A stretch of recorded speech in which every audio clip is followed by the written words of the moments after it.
بسم الله الرحمن الرحيم الحمد لله رب العالمين والصلاة والسلام على رسول الله وعلى آله وصحبه أجمعين. Welcome to episode 54 of the series Authentic Statements of the Companions of the Prophet Muhammad sallallahu alaihi wasallam.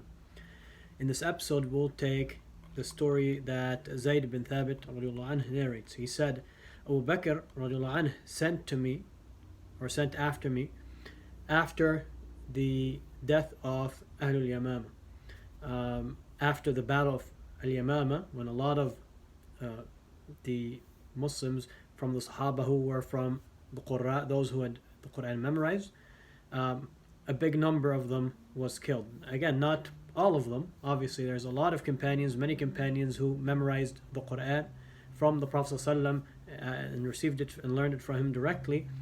But a lot of those companions who died in that battle had the Qur'an memorized. So Abu Bakr sent after Zaid radiallahu anh, and Umar ibn Khattab radiallahu anh was there with Abu Bakr. And so Abu Bakr told Zaid, he said, indeed Umar came to me and he said that the death has been too much on the day of Al-Yamama with the reciters of the Qur'an, those who have the Qur'an memorized.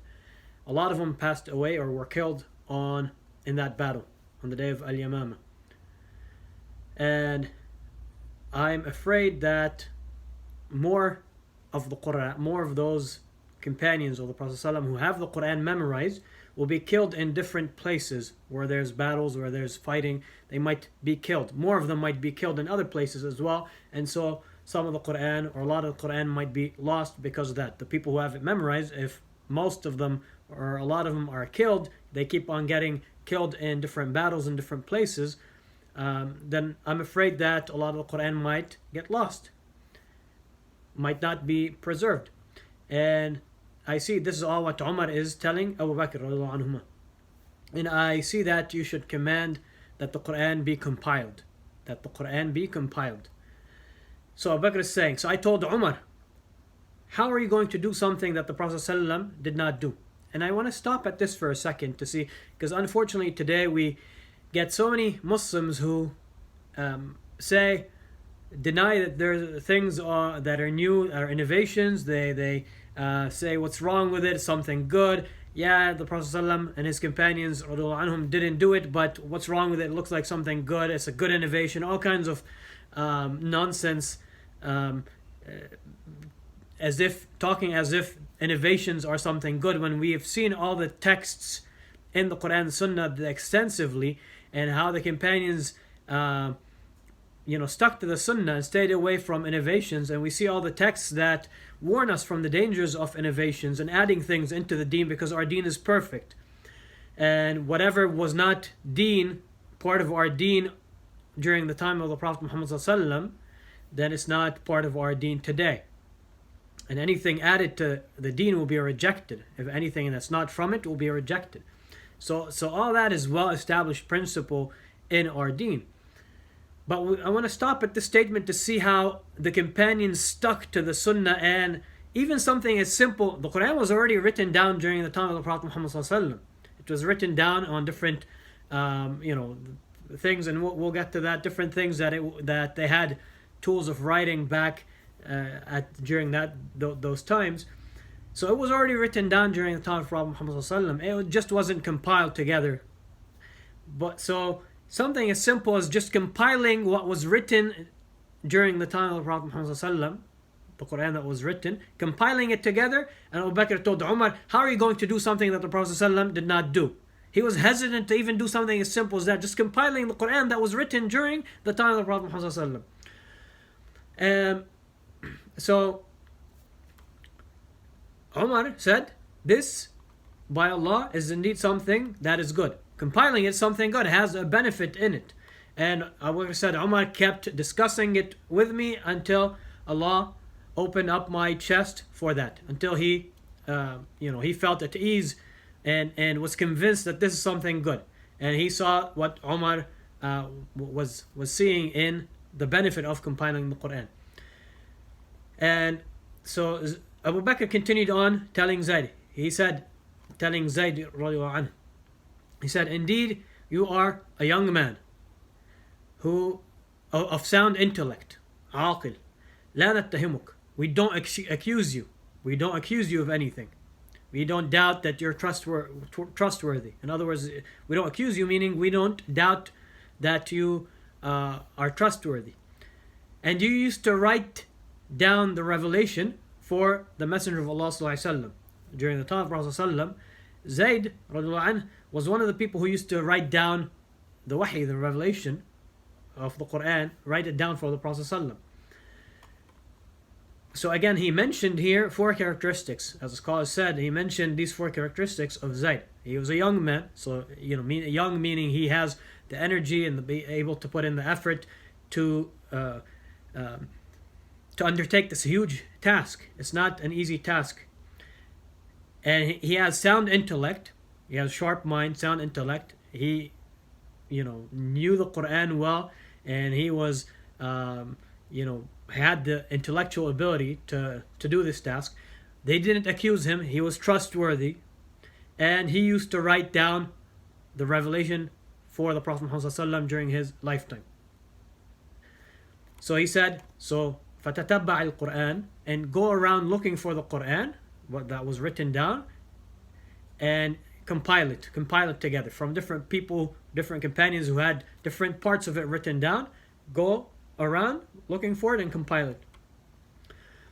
Zaid said, by Allah, if they had assigned me a task of moving one of the mountains, it wouldn't have been heavier on me than what they have assigned me or commanded me to do of compiling the Quran. In other words, Zayd radiallahu anhu saw the huge responsibility and how heavy of a task that is, compiling the Quran. And he said, even moving a mountain, if they asked me to move a mountain from the mountains, it would have been easier.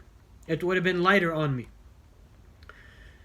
And Zayd said, so I said, how are you doing something that the Prophet ﷺ never did? Again, emphasizing that important principle of our deen, of following the sunnah of the Prophet ﷺ and not adding something new. And it's something as simple as just compiling the Quran. They're not coming up with something new. They're not writing it down. They're just compiling what was done during the time of Prophet Muhammad ﷺ. But to show us how much the companions stuck to the sunnah of the Prophet ﷺ. And today you have some people left and right adding innovations into this deen. SubhanAllah. So he said, how are you going to do something that the Prophet ﷺ did not do? So Abu Bakr said, it is, by Allah, something good.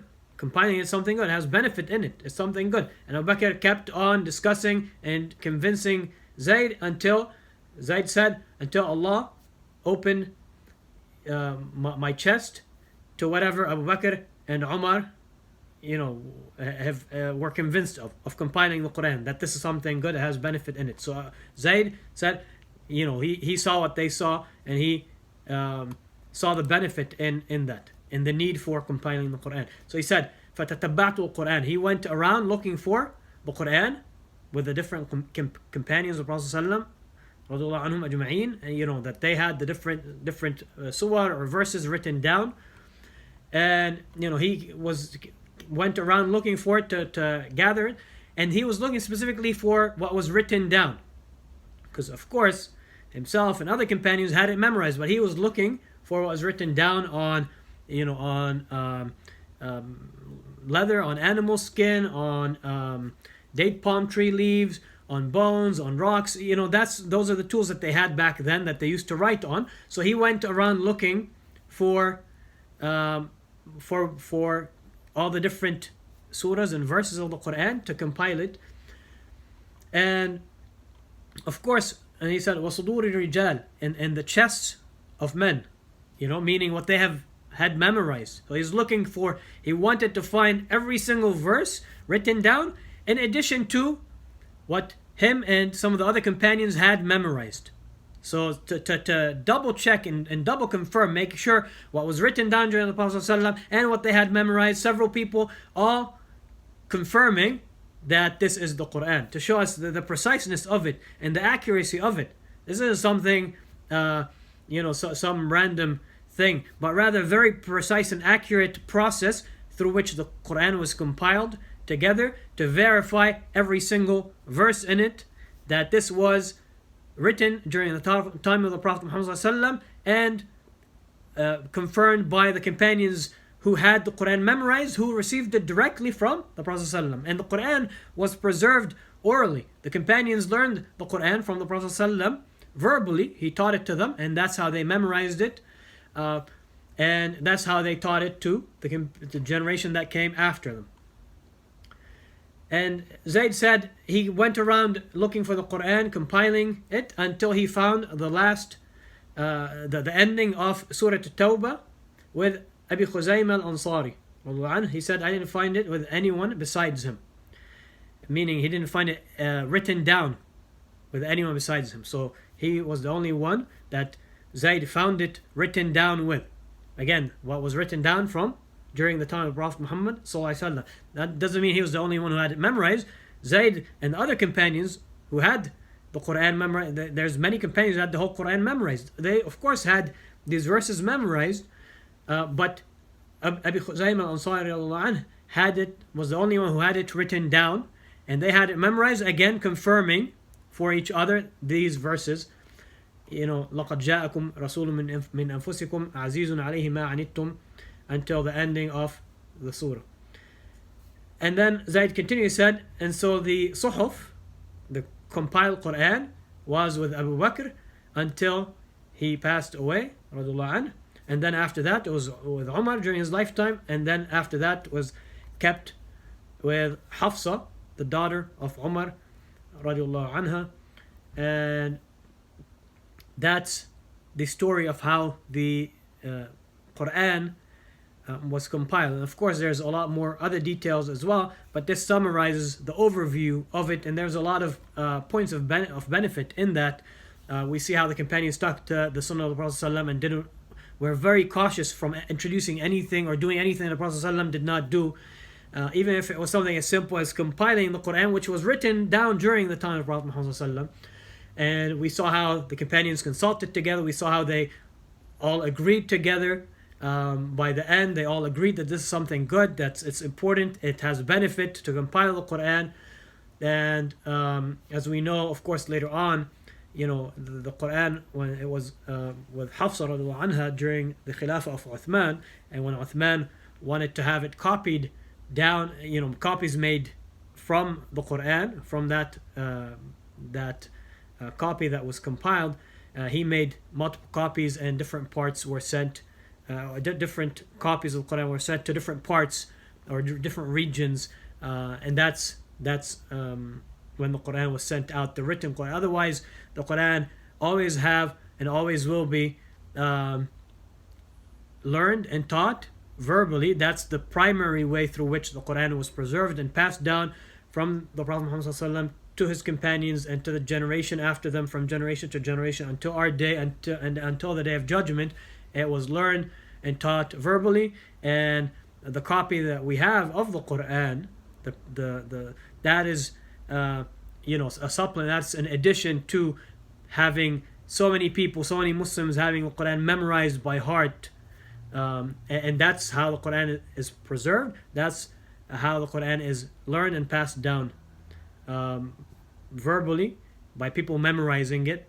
And indeed, it's one of the miracles of Islam, and how the Quran has been preserved throughout this entire time, and how many people throughout the world, how many Muslims having the entire Quran memorized by heart. Barakallahu feekum, jazakumullah khaira, wassalamu alaikum wa rahmatullahi wa barakatuh.